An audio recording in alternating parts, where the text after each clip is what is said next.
It's the Life After High School podcast. Joey, brother, welcome to the show, man. I'm grateful for your time, and I'm excited to chat with you today. Hey, Glenn, how are you doing today? Man, I'm good. It's been a crazy week, crazy time since last time I've done a podcast in person. So this whole Zoom thing's been crazy, but we're doing all right. How you feeling today? Great. I had a good day. Thanks for having me on the show. I was really looking forward to it. Awesome, man. Me too. So how long you right out the gate? How long you been growing that beard? That sucker. That's a man's beard, dude. Like how long you been growing that? Well, before I had the job that I do now, I was kind of like clean shaven for a good while, and I've been there for about a year and a half. And the day after I got hired, I decided I'm not shaving anymore. So Fair. Why bother? I laugh because I wonder what my manager thinks. You know, when I got the interview, I was wearing like full suit, clean shave, slick back hair, the nines, everything. And now I show up in like cargo shorts and everything. Oh no. Dress down, I guess, for the occasion. You always want to, that first impression matters a lot. So, Yeah. I understand. I do the same. So I think it's funny. Yeah. Awesome. So, let's go back then, to your kind of transitioning into post-secondary school out of high school, and what was that kind of like, and how do we bring us all here from there to where we are today? What's that adventure been like? Wow. Oh yeah. It's been a wild ride, no pun intended. In high school, I think that I wasn't gearing myself to go to post-secondary school. It would have been maybe into like college, but I decided really early on, I had made up my mind that I was going to go into a trade, right? And I did industrial electrician co-op apprenticeship thing. Jeez. And that was, I think, in the fourth year of high school. And I decided that's what I wanted to do. I wanted to become a linesman, actually, a hydro linesman, because that's what my dad does. Oh, geez. And so, I worked at this industrial electrician place, and I decided after like 6 months, I said, this sucks. So, unreal. I was kind of like, what am I going to do now? And my mom said, well, why don't you go to university and do something like through that venue? And I said, I really always wanted to become a teacher. Mm-hmm. Right. And so this was my fourth year of high school. Right. And so I had no university courses ready to go, and there was no way I would have been able to apply. So I went to my guidance counselor, and I did summer school. I did, like a very, very intense year of high school, which was like my victory lap, right? Yeah. To get all these university credits. Somehow I passed all the courses with good marks. I got into Brock University for their concurrent education program. Oh, cool. And so like my dream was coming true. The goals were kind of like set in motion, right? Yeah, it's coming together. But I got grouped together with a bunch of knuckleheads first year university. Amazing. And yeah, the story goes, we partied quite a bit, and so I actually got kicked out of I sort of got kicked out of the program. It's like a mutual understanding of this ain't gonna work. Yeah. But that really helped me, focus in on, the concurrent ed was a lot of different subjects, right? And the ones that I really, really enjoyed were science, like physical sciences and geography. Right. And so they said, you can still go to school here, but you're not going to be in the concurrent education program. And so I decided to dial in on geography and earth sciences. Nice. And so I spent, that first year was basically a write-off. And then I did... Always is, dude. Always is. Always is. Myself included. Yeah. Oh, yeah. And so I did another 4 years at Brock, and graduated honors geography degree at Brock, and then I didn't see any opportunity to get employment out of that, and so I decided to go do like a post grad thing. I was tossing up whether I should go to do my master's or go into something else, but I just kind of flew by the seat of my pants that entire time through university and through high school too. Kind of just the way I happen to go about things. And so I went to Niagara College for ecosystem restoration and ecology. Yep. And so born out of that, I got hired on to Conservation Authority doing habitat restoration. Jeez. It was really cool. I had a really great experience, and it was all contract work, which is a pain in the ass. What is that like? What were you experiencing typically? Like every 6 to 8 months contract lengthwise, or basically like that. My initial contract was 4 months, and I was just like, and like, it's cool work though, eh? It's great. Yeah. Oh man, I still miss that job. I've got a really great job now, but yeah, I think back, hindsight, you're always, grass is always greener on the other side. But yeah, it was a really, really cool job, and it's just that the contract work, worrying about where you're going to be next, where you're going to be in 6 months. You're going to have to look for another job. The security wasn't there, and growing up in my household, my mom was a nurse, so that was an extremely secure job. Yeah, very high demand too.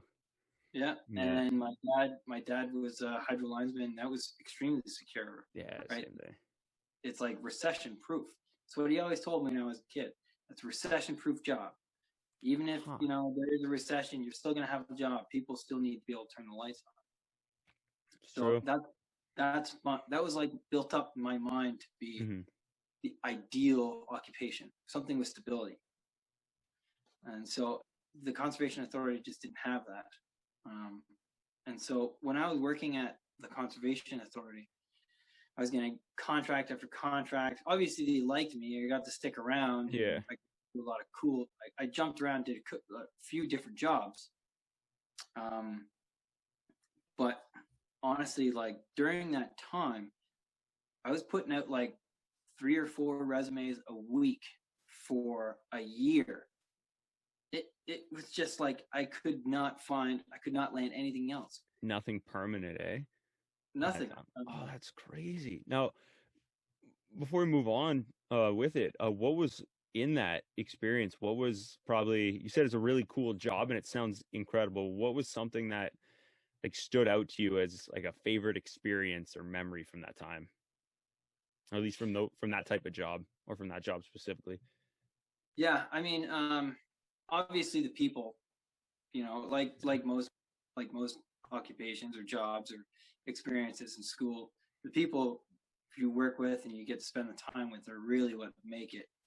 But I remember I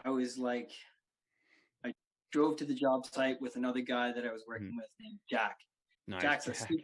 Jack's a super cool dude. Jack. And just a solid stand-up guy. Shout out. That's awesome. The job for the day was we just hiked a trail and looked at trees, wrote which species of trees it was, and that's it. Just literally hiked around for 6 hours. Just, oh yeah, that's Norway maple. That's white spruce. That was it. You didn't have to map where on the trail you found it, or how far into that. Just that. Just what trees were out there. Well, we had a trail that we had to follow. Right. We want to know what trees are on this trail. Right. We want to know about invasive species. They want to know about species at risk. But I remember Jack and I walking around. We're just I cannot believe that this is a job.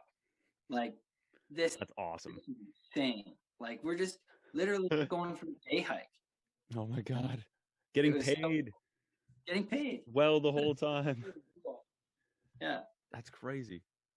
Yeah. So, I had questions for you also. We were talking about my school. Where did you go to school? So I went to school post-secondary at Algonquin College in Ottawa, good old nation's capital. So that's kind of where, yeah, man, that's kind of where my area took off from there. I was talking to a friend of mine recently, actually. Funny side thing is that I guess I was like, I had wanted to start a podcast when I was in like third year. And she was like in 2017. And she was like, yeah, you've always wanted to start one. I'm like, really? She's like, yeah, you talked about it when you were in like at work, like at class and doing projects. I was like, that's interesting. And then it's just kind of what was cool where I found my connection to you, aside from like having like Andre as like a mutual follower and seeing whatever you like, seeing the cool things you do, was what gravitates me to that is I had worked at outdoor centers, I'd worked at summer camps growing up, kind of for my contractual summer jobs, where I'm making 1/8 of what my friends are making in the span of 4 months, but I'm having 200 times more fun. Yeah. You know, it's like I'm teaching kayaking on the lake in 20-degree weather there in a metal fabrication shop. I'm making pennies to their dollars, and I'm no regrets. So, you good time. There are no regrets with those types of experiences. No, just like hiking, taking tree notes down. There's no, doesn't get much better than that. So yeah, that's pretty cool. You got to think yourself and just like, wow, this is a pretty cool job. But on the other hand, no stability, and you're making pennies. Pennies to the dollar, yeah. And so that's why I had to get out of there. And I knew that as much as I wanted to stay. But yeah. Interesting. So then where did you kind of branch off from there? And like that was with like into a more geography focus as well? Or like still staying in that geography focus? Definitely. You know, I was focusing my job search around, you know, the sciences, and I really wanted to get into like wildlife, but it's extremely competitive. And I kind of had to, you know, once again, I was just kind of putting one foot in front of the other. Just literally falling into my next move. That's the way it's always been. I don't know how I've gotten this far, but unreal. Like after putting out hundreds of resumes, I got a call back from the federal government to work as a meteorological technician. Cool. I had taken meteorology and climatology in university, and those were some of my favorite courses. And what was interesting was the girl that I had learned about the job from had graduated from the same program like 2 years earlier. Oh, cool. I'd never met her. I don't know how I got introduced to her, but it was on my LinkedIn feed, and I was just like, oh, that looks cool. I'll throw my hat in the ring. Nice. And so that, and I think that what really helped me in that labor pool for that job was my past experience in the military, because in the application, it allowed you to list your service number. And they said priority will be given to veterans. Come on. And Canadian Armed Forces members. Which is what you were at the time. Yeah, were. During that time, I was a reserve infantry soldier. I had just left. And so I plugged in my service number, and it worked. Miraculously. Front of the line. Awesome. Yeah, so that's where I work now. I work for Environment Canada, and it's like the government stable job that I've been looking for up until this time. Wow. And that's your current job, eh? That's cool. What's like a typical day like in that industry? So that's a very new thing for me. The government is a lot of paperwork. Yeah. Yeah. Yeah. Oof. Eh. But, on a typical day, it's a really cool job. You're fixing instruments. Like I basically just go to weather stations around the Southern Ontario region and fix them and maintain them, make sure they're working, Nice. and monitor the data and make sure all that's good to go. Mm-hmm. And so, you know, thinking back, all that work with wiring and industrial electrician apprenticeship work, that all fed into the job that I currently have. Right. Like in small ways, you know, working with wires and having theoretical knowledge of electronics and stuff like that. And I also worked at an underground utility installer. Jeez. That did like throughout university in the summers, I would work for this trenching company putting in underground hydro cables, and I would actually be subcontracted by my dad's hydro work to put in cables for them. And so, like, you know, on some sort of same side of the coin, I was doing that hydro linesman work, but I was just, you know, to a different degree. Yeah.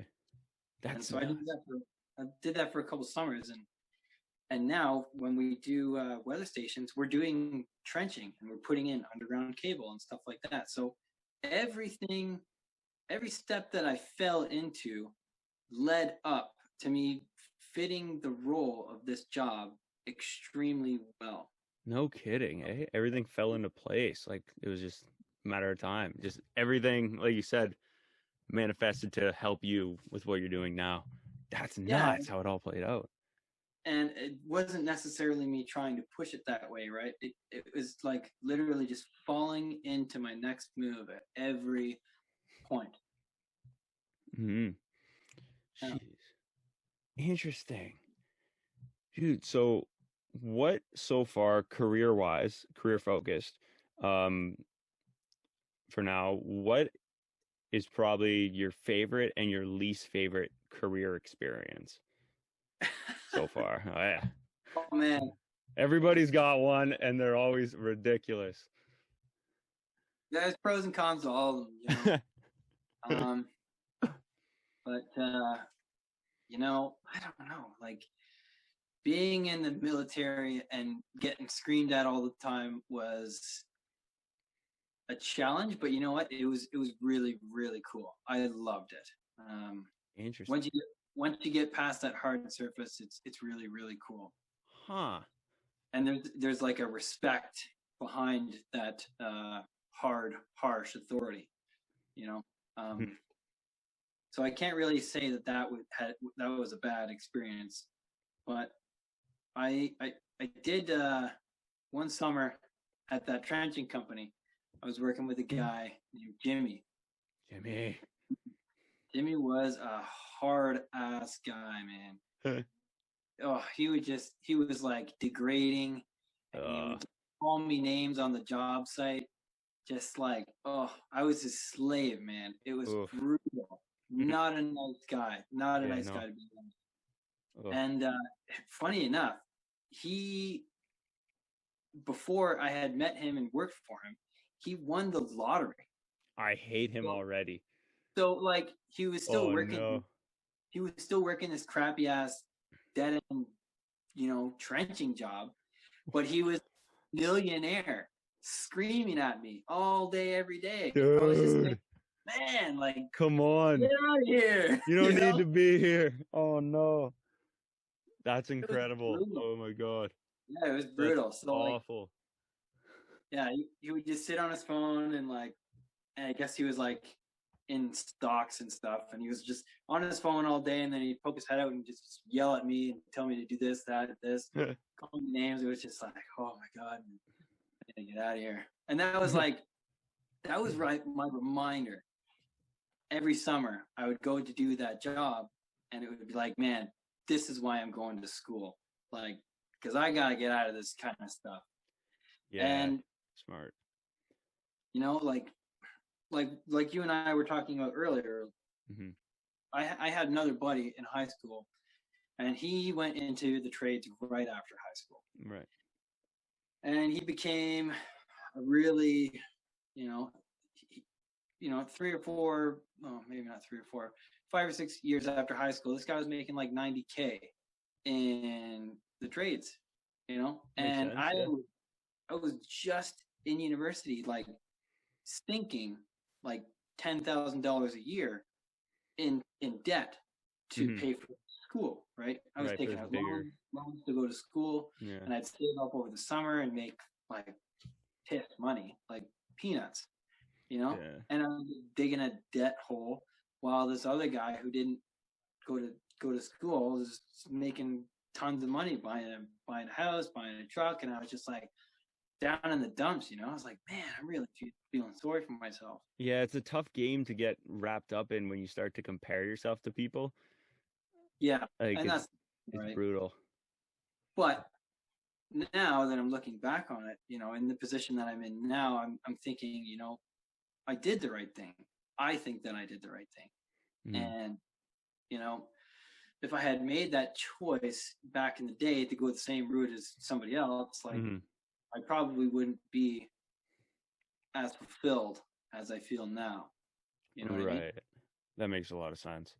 Like I have a similar scenario with a friend of mine, really good friend of mine. I've known him since grade 11, and he was in grade 12. He did 2 years of like professional soccer, but he came back. I'm not going to mention his name, but if he's listening, he knows it's him. So yeah, well, you know, he if he has a problem, he'll talk to me about it. But no, I'll dude, it's I went to school with him. He was studying like civil engineering or something at U of O, University of Ottawa, right? And go GGs. And I was studying at Algonquin, and then you know we both were working hard. But, like I was managing time to like for friends, like to do all these things when I'm out of the city that I grew up in. So I'm like, this is a new experience. Make the most of it, right? He was in the same boat. It was a new city, everything, but he was always focused on school, and it paid off. Where it's like now he's like you said, 80, 90 grand a year, like 6 figures, brand new truck, new trailer, like his trailer's bigger than my folks' house, like just ridiculous. But every time, the one in every couple months that I see him, he's working right now as a head engineer way up north, like Kenora, like out of middle of nowhere, Gravenhurst, doing road construction in the middle of nowhere, living out of his trailer. I see him once in a blue moon, and on that day, Joey, every time I hang out with him, I've never met somebody who's more exhausted than that guy. Just every day, he's just depressed. He's like, oh man. I'm like, I don't know what I should buy with my money, a jet ski or a quad. And I'm like, what? You and I have different problems, my friend. But I'm able to smile when I speak to people. It's like, man, you're just nice to everyone. I'm like, well, it's because I feel good. Like, I don't feel down in the dumps where everybody pisses me off just because they remind me of a guy who I used to work with. But then, like you said, you have guys like the lottery winner there who just want Jimmy, right? Who they just want, like, he works for those type of people every day. Yeah, and that's the industry. That is. But you know, people are meant for that industry. Everybody's meant for something, right? And those streams exist for those types of people. Mm-hmm. Right. Right. And it's interesting, but anyway, switching gears a bit. You plugged it a bit at the beginning when you made a reference that I think everybody will get now, but I got it, and I know you'll get it and know what I'm talking about. But Wild Geographer. Yes. Okay. So that's kind of how I was introduced to you.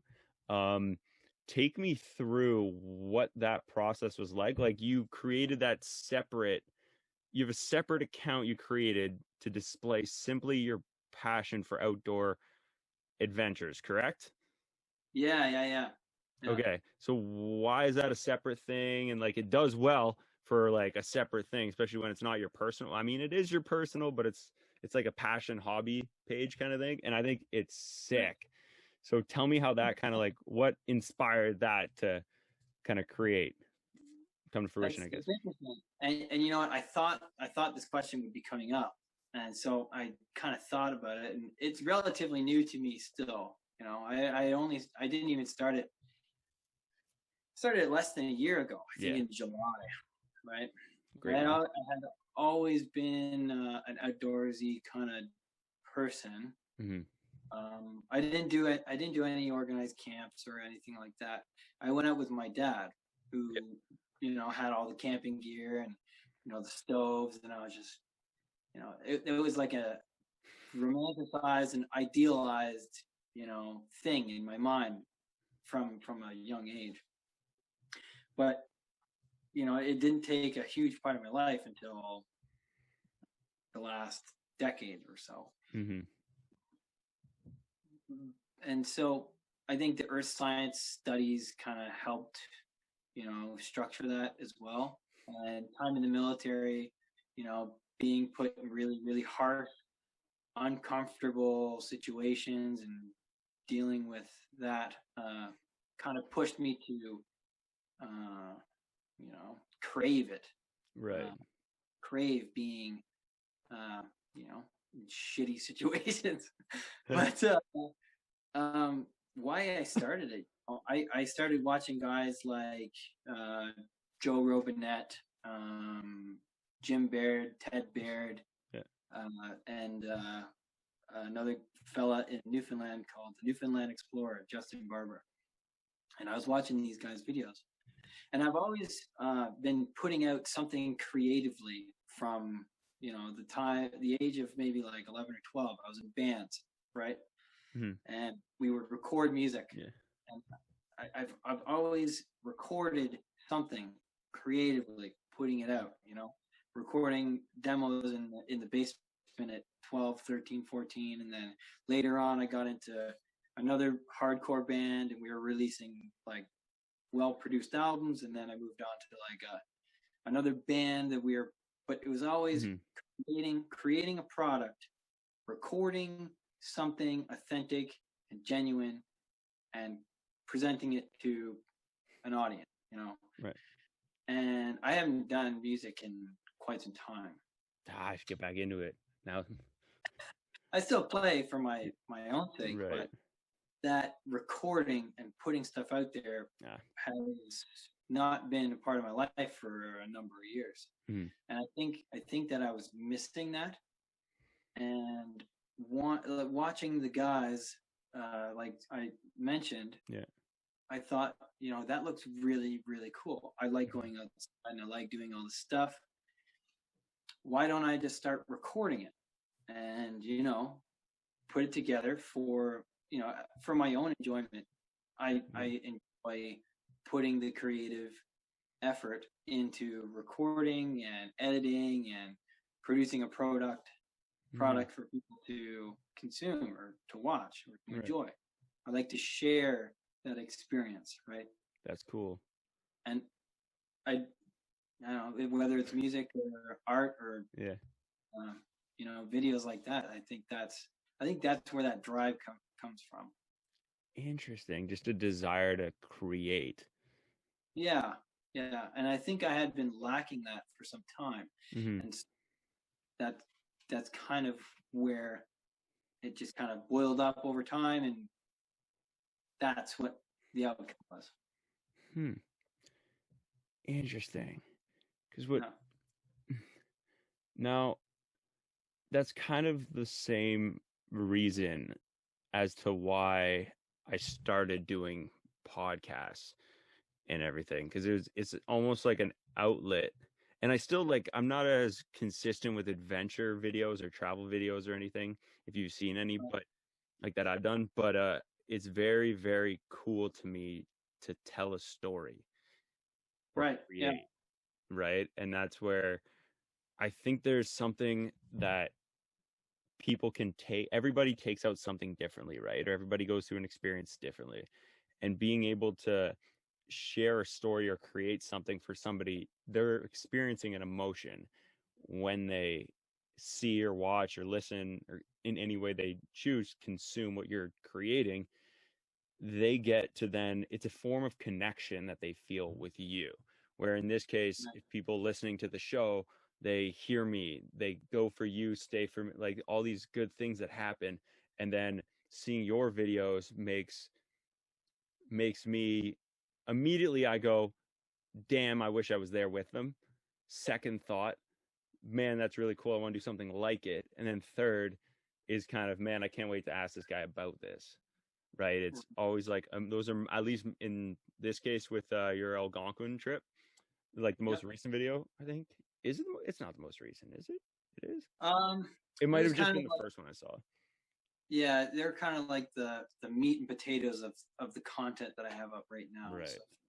Okay, that's why I stick to that one. But yeah, so then that's kind of what I get out of it, and then seeing then from what other people might watch, they might get something different out of it. But it's a very cool way, I think, to connect with people, and then seeing those things, and then I go, okay, this dude's sick. I want to talk to him. I want to meet him. Like, he's doing these cool things. We have this connection formed because I've done these. He's doing this. All right, let's pick his brain.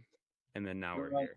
And that's kind of how that comes to fruition, which is fascinating, but also kind of terrifying when you think it's just a stranger saying, hey, you want a video chat for an hour on a Sunday, when you break it down. But, it's a good time. But I mean, I watched a number of your other podcast videos with other guests, and nice. Yeah, like it's really interesting. I found it really interesting the way you sat down and, like you said, picked their brain. Mm-hmm. I thought that was like the whole. I read the description in your intro video and the whole connection oriented, Mm-hmm. storytelling.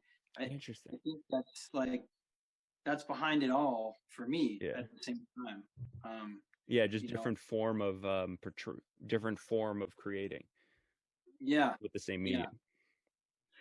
I mean,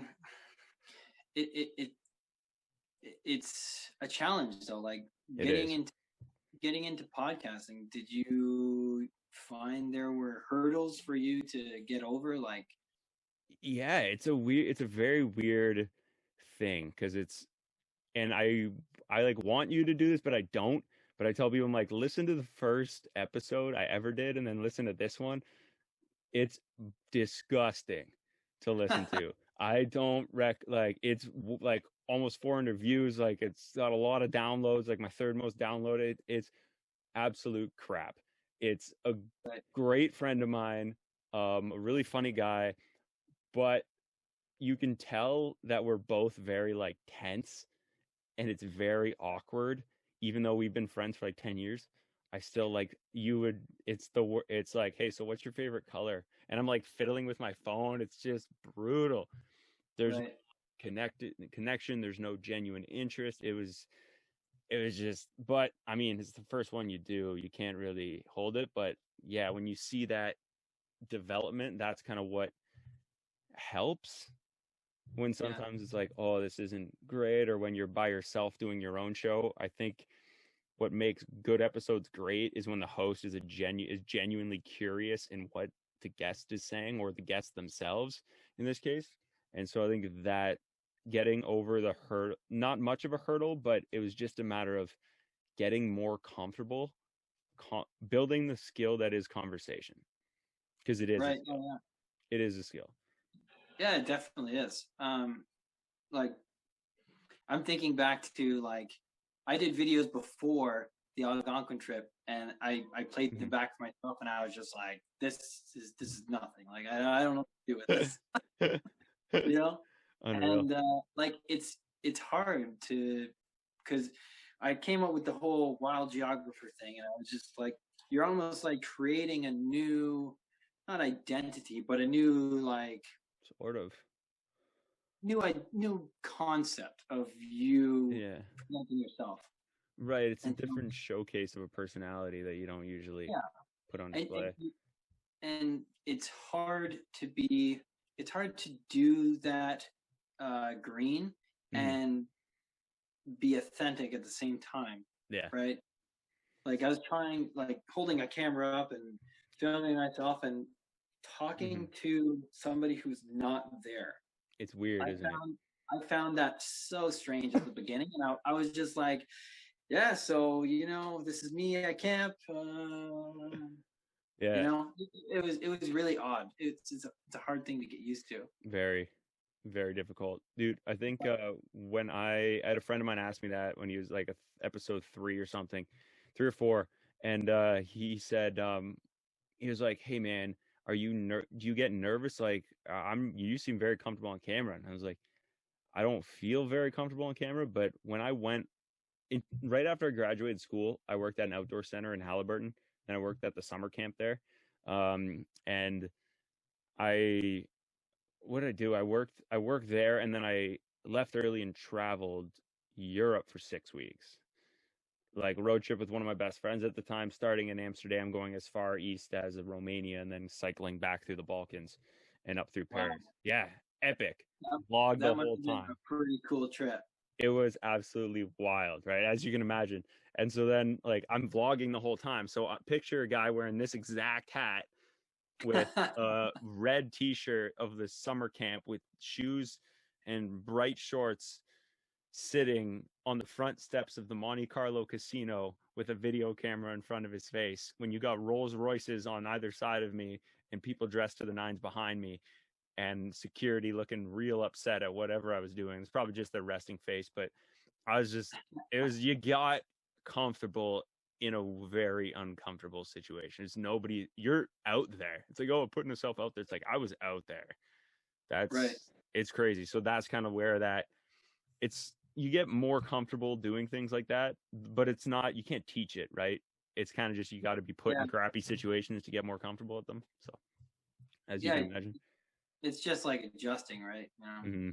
I've been put in some pretty uncomfortable situations, like in military training. It was just, infantry is just being comfortable in uncomfortable situations. Mm-hmm. It's just like embracing the suck. But aside from that, being like, when I used to play in bands, I would play in front of, like, there was a couple shows where there was like 1,000, 2,000 people there. Right. And I'm up on stage, like, screaming into a microphone, playing guitar and headbanging in the background. I'm looking at this group of people who are beating the living hell out of each other in the, like, mosh pit area, and they're listening to me, like, scream at them. I'm just like, what is going on here, And so, like, I got used to that, and performing like that came second nature after a while. And people would ask me too, like, don't you get nervous?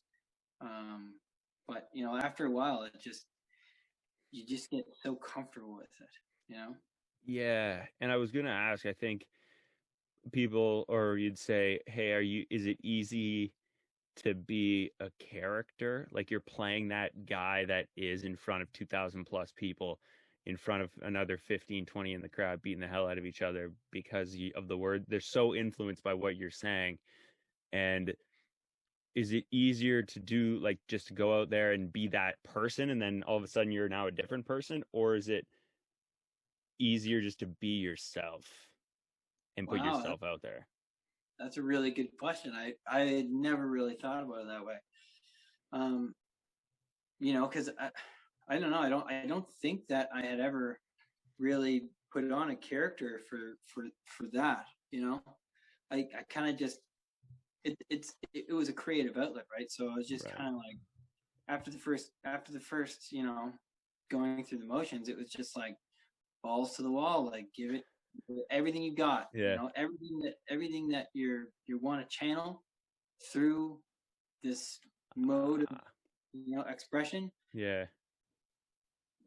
And like we were talking about authenticity, like, authenticity brings what's truly that piece together. And that's what people enjoy. They don't like, you can make the argument pop music isn't, like, necessarily authentic. People still enjoy it, but people who really, really enjoy stuff, they dig into that authenticity, right? Yeah, and I think that authenticity, to your point, is where people get that where that opening is for people to connect to you, Yes. right? Yeah. And Yeah. like with that side of you that is displayed in the wild geographer side, that was your outlet and expression, but that was my form of connection to you, Right. right? Yeah. So at Like least with that present example, that's when where. So when I'm wild geographer, right? I'm still like, it's just me. Like right.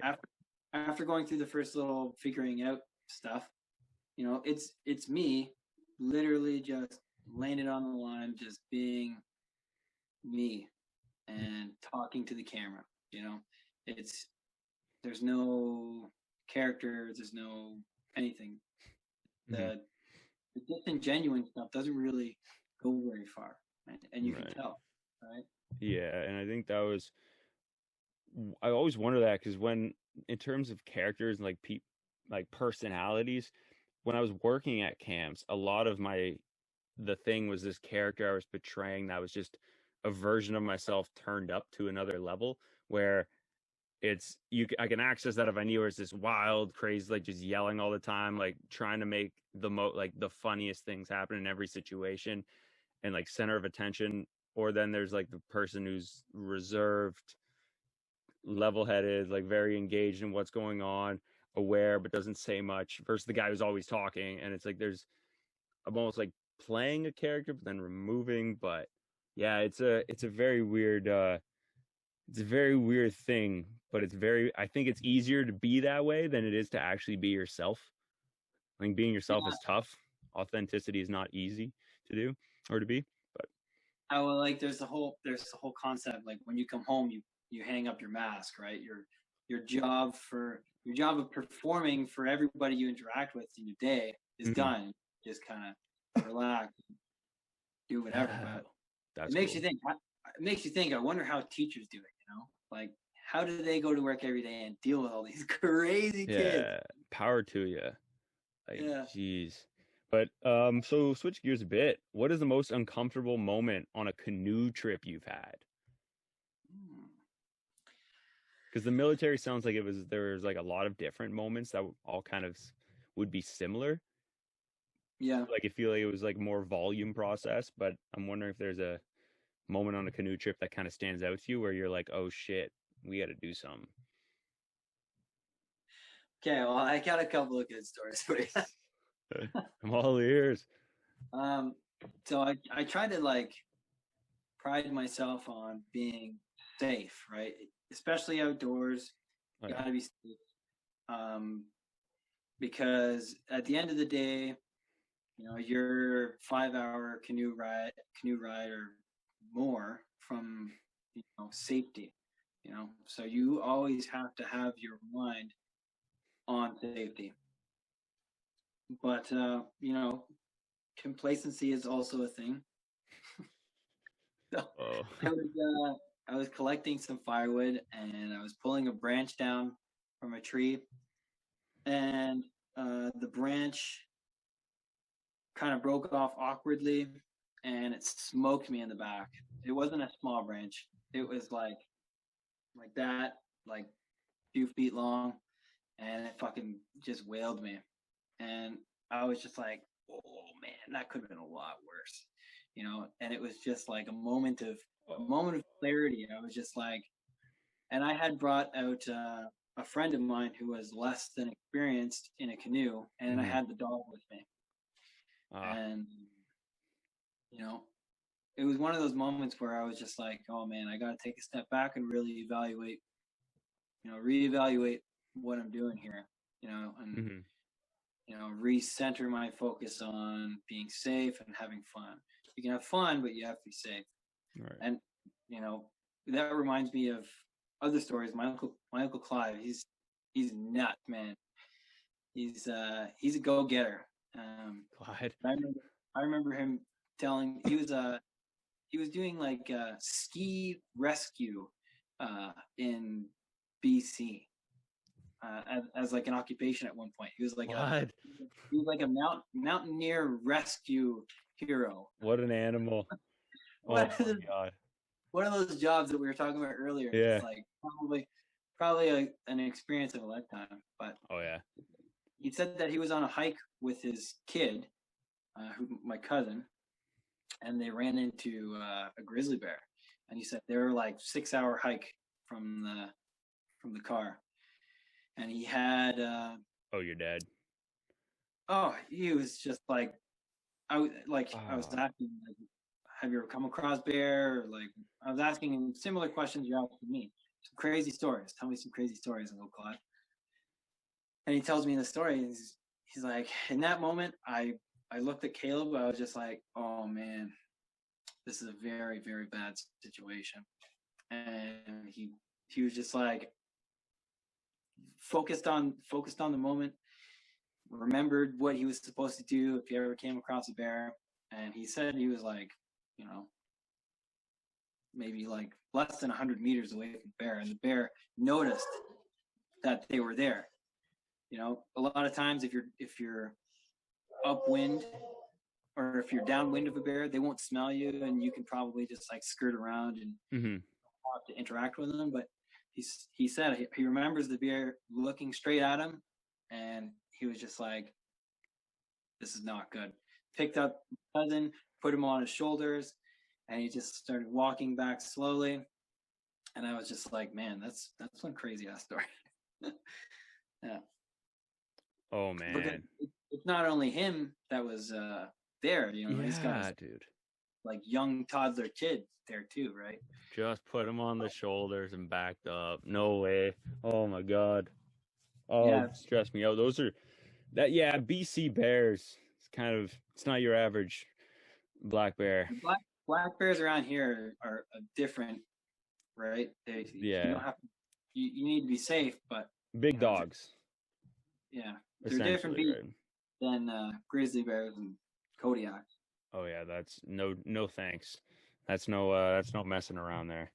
Jeez. There's a story I was thinking of, less of a safety concern, but it was in that Algonquin video with my buddy Bryce and I. My buddy Bryce and I go back quite a long time, actually. He was the guy I partied with too much in university and got kicked out of. No regrets, baby. Yeah, so it's a write-off. His nickname is Bad Luck Bryce. Just like terrible, terrible, terrible luck. Oh no. He's the nicest dude, like super stand-up guy, brilliant. But he's got this thing about him, and it's a quirk. He's got bad luck sometimes. I think it's hilarious.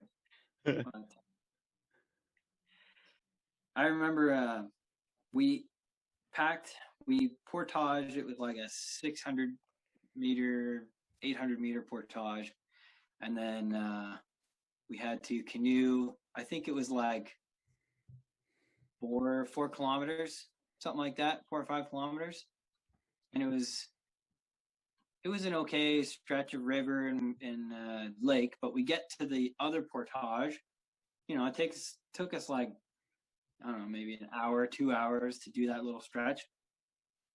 And we realized when we were unpacking the boat, we forgot an entire bag of food. Bro. Back at the portage that we had just left. And so it was kind of getting late in the day, and we were lollygagging and fishing, and at that point we were just like, wow, we screwed up. And now we got to pour the coal on because it's going to be dark soon and we got to go get that food. Otherwise. Yeah. And so we hustled back and then hustled back again. We did the same stretch of river and lake 3 times, added another like 3 or 4 hours onto our day, and way too many kilometers that we didn't need to do. Jeez. But, we were kicking ourselves in the ass. We got back to camp. Or we got to the camp that we were supposed to get to, and we were just gassed, so done, so tired. Bad. Yeah, made dinner and went right to sleep. Jeez, Fuck. Bad luck, Brian, Jeez. Yeah, bad luck, Bryce. Bryce. Jeez. Oh man. Oh, He's a buddy. champ. Yeah. Jeez. Oh man. So if money's not an option and I give you a magic wand and I say, all right, Joey, what's your ultimate dream adventure? Go. I'd Anywhere love to in the say, world, no money's an issue. Money's not an object. Whoever you take, whatever is in your gear bag, take me through it. there's lots of places in the world that I'd like to go. But honestly, I think some of the coolest places in the world are here in Canada. Yeah.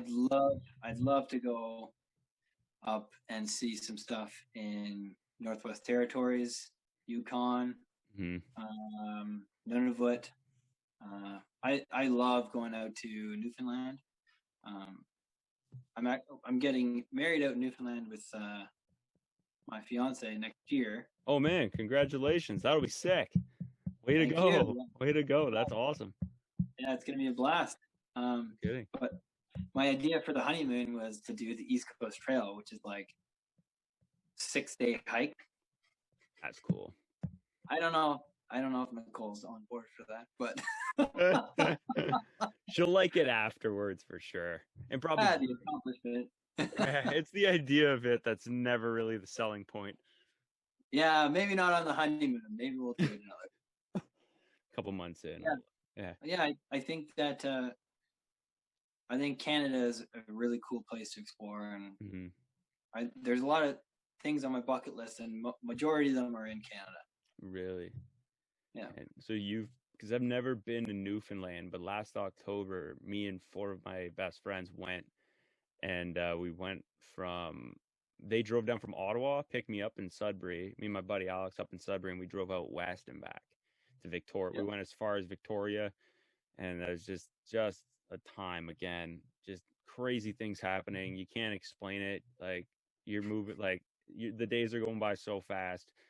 Like you're exhausted, you're overtired, you're hungover, like you're drunk, your belly's full, but you're always hungry. Like it's just this weird mix of everything going on. But what's Newfoundland like? Oh man, it's pretty cool. It's honestly like it's from another time, I would say. Yeah, if you go to this like coastal, Newfoundland's technically an island, but there's another island off of Newfoundland called Fogo Island. Fogo? And Fogo, Fogo. And it looks like it's from like the early 1900s. It's just like from another time. It's crazy. Wow. I'm gonna look that up because that's one next year my buddy and I want to do. He's like, yo, when I come back from Australia, East Coast roadie? And I was like, East Coast roadie. So yeah, man. Newfoundland, hey? Yeah, and it's a really cool spot. There's so much land that's not inhabited by humans. The city I grew up in, which is Hamilton, we've got like 538,000 people living there, and that is more than the population of the Newfoundland island as a whole. And like the actual size of the land is just like astronomical. It's enormous. Yeah, and so like there's so much open space, and that's cool. You know, the winters are cold as far as I've heard, but I think that maybe one day, you know, if I do have the option to transfer out there, and I think that eventually I might end up moving there. That'd be cool. St. John's, yeah.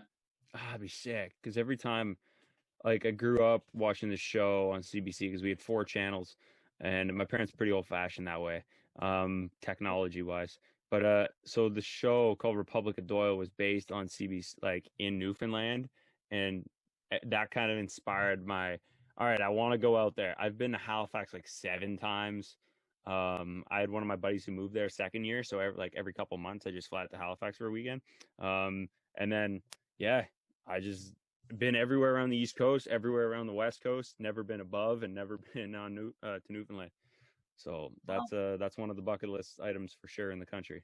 So you got to get out there, man. Honestly, the people there will let you in, and they're so, the hospitality there is just unreal. Everybody is the nicest. Awesome. Person. That's perfect. Yeah. That's amazing. Good. I think that's the best way. Like that makes or breaks a trip. I think for sure is the people you meet. Yeah.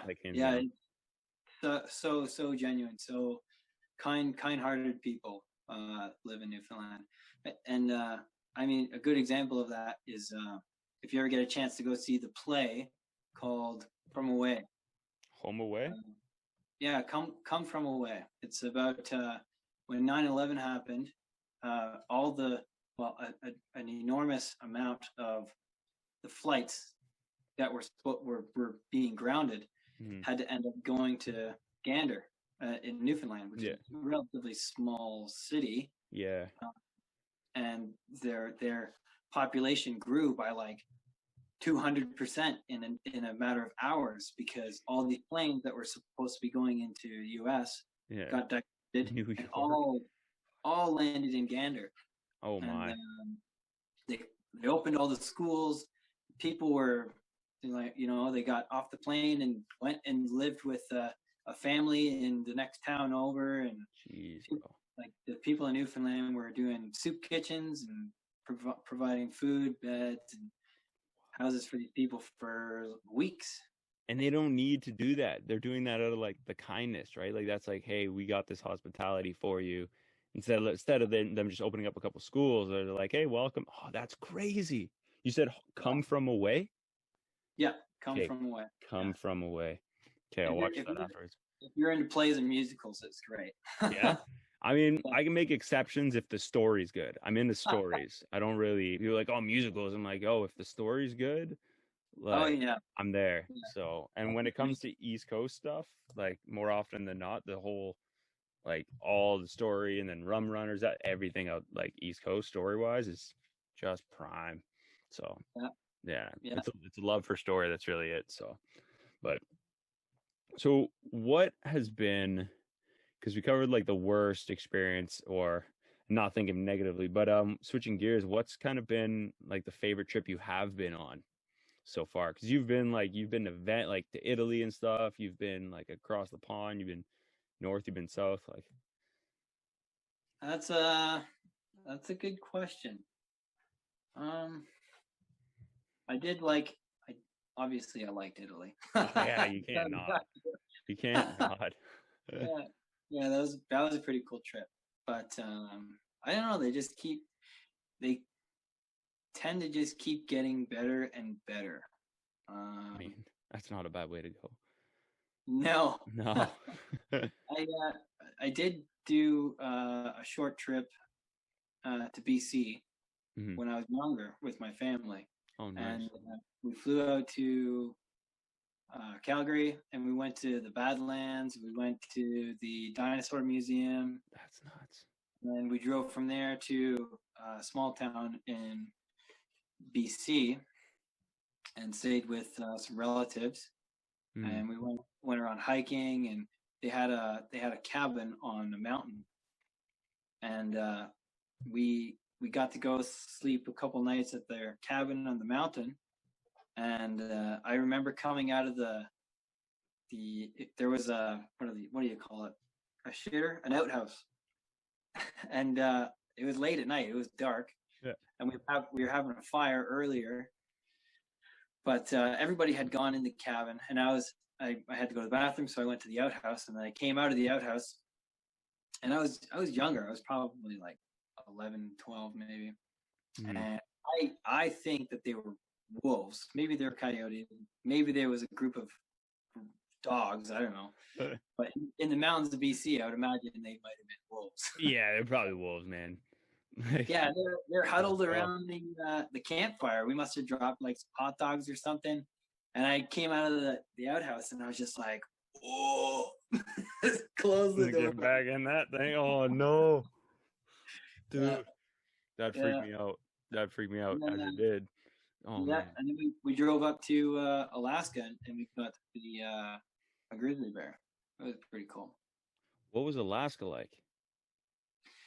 Because A that's lot one of like mine. BC. Yeah. Yeah, lots of trees, lots of roadside motels. It's just kind of regular, nothing different. I'm sure it's changed now, but the border wasn't really much to deal with. I think we just drove right on in. It wasn't really like it was just like, oh, now you're crossing. Be Yeah, mindful of Kodiak bears. yeah, Jeez, that's crazy. But that's yeah. That was a good trip. that's But nuts. yeah, Huh.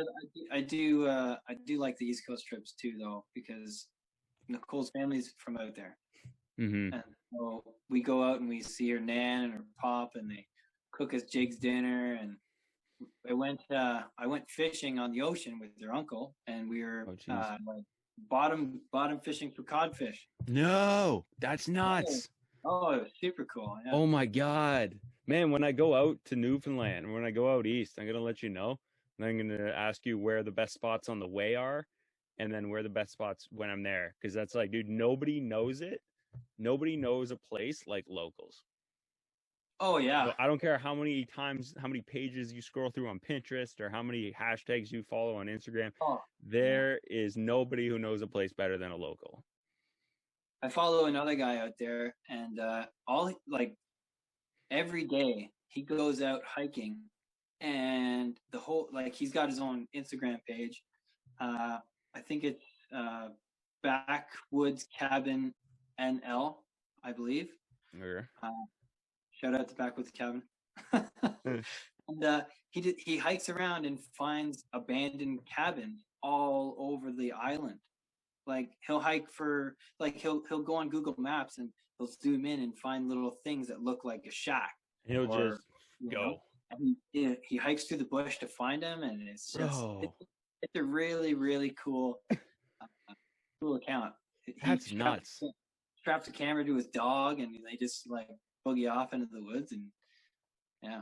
Oh my God. Yeah, I'll definitely let you know when I go, because I'm definitely gonna have a couple questions, especially if you got people out there, people out there, then that's, oh man, nobody knows like a local and like people like that. And then I found when I was out, not so much out west, but more in Europe, when I reach out to people and I'm like, hey, this is what I'm doing in this area. Do you know like anybody or anything you see? And more often than not, people are very, very, more often than not for sure, really welcoming.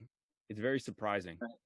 It's very surprising. So you saying how nice and how wholesome Newfoundlanders are kind of makes me very, very excited to see the potential and see what potential's there, and see some cool shit come to fruition. So yeah, man, you won't be disappointed. It's a pretty cool slice of earth. Yeah, that's pretty neat. Awesome. That's awesome.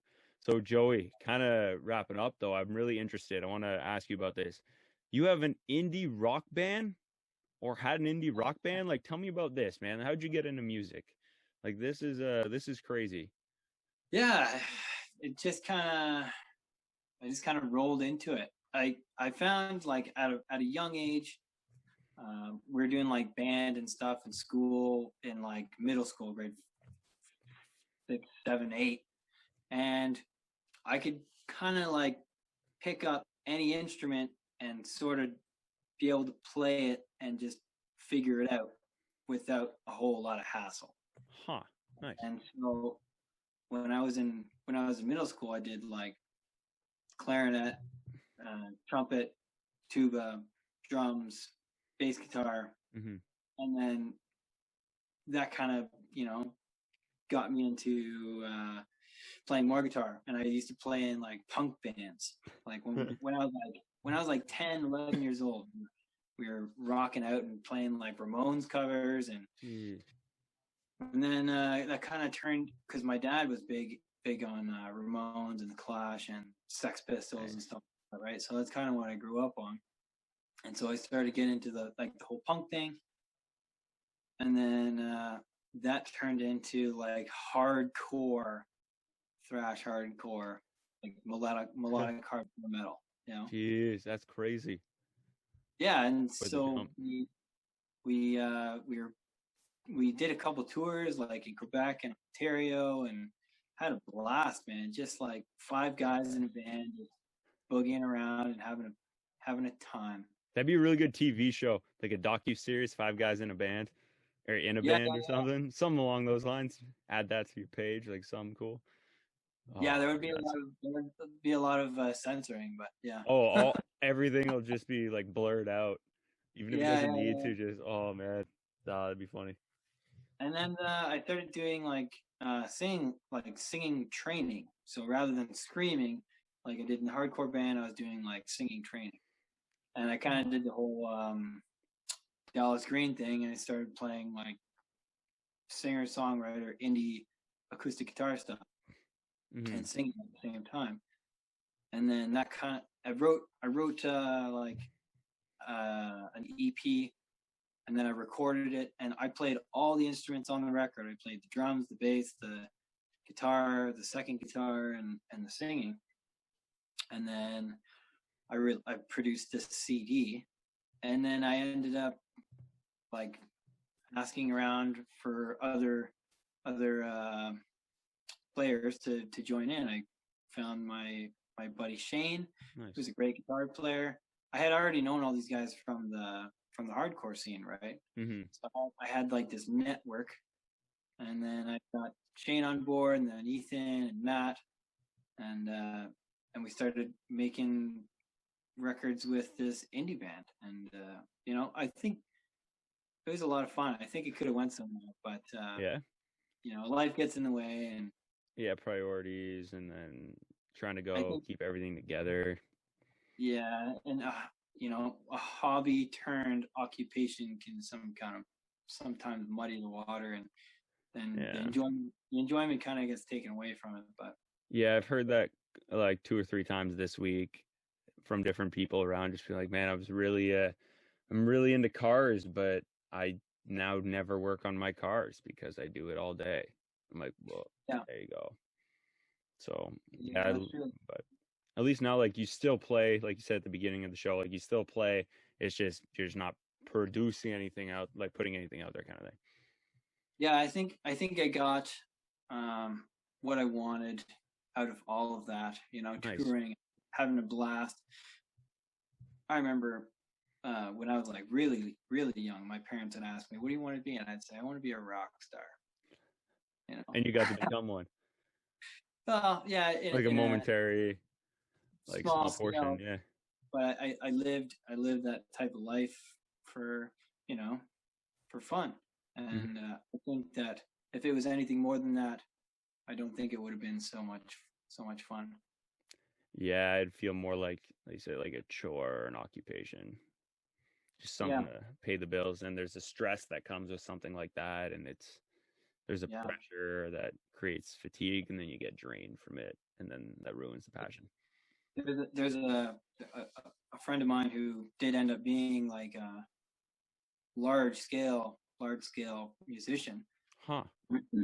And I heard through somebody else that they kind of found themselves backed into a corner because now they can't really do anything else with their life except for do this one thing, and they don't really have a backup plan, and that could be very stressful, I would imagine. Yeah, it's like, well, if this doesn't go well, and you're banking on not your own performance, you're banking on what other people think of you, which is kind of the shittiest thing. It's like, hey, if people really like you, you'll do well, but it's very tough to control what other people think. It's pretty much impossible. You can use emotion to sway, but that's pretty much, I think, as good as you're gonna get. So I think that looking back, the transition from high school, being involved in bands and doing university and flunking out of that and doing all these shitty jobs to get where I am today, like I've got zero regrets, and it's nothing but good times as far as I like look back on. That's awesome. Now, Joey, closing up, what do you think is one thing you've learned or one message you have that you want to kind of spread to the people who know you and are watching and listening, or the people who have never heard of you and are just here for me, or the people who just are interested to hear what you have to say?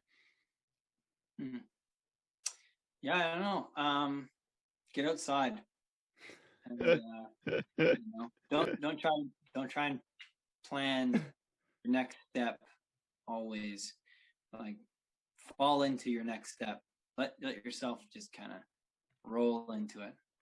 Roll it, fall into your next step. Okay, get outside and be with nature, and be kind to the earth. When you go on a walk, pick up trash along the way. Stick it in your pocket. Interesting. I like that. I like that a lot. So, man, where can people find you? What do you want to plug? Now's your red carpet moment. So I can. So yeah, you can check out Wild Geographer on the Instagram. I've got a YouTube channel that I upload a lot of my outdoor activities and outdoor adventures. Do some gear reviews. I let you know the pros and cons of all the equipment that I use, and if you like the outdoors and you like sharing adventures, join the community, and love to have you. Amazing. All right, and yeah, everything will be linked in descriptions and stuff to you, Joey. I really appreciate it, man. This is a blast, brother. I'm grateful for your time, and thank you for being here, bro. Awesome, Glenn. Thank you very much for the opportunity. I had a blast, and it was a pleasure getting to know you. Awesome, brother.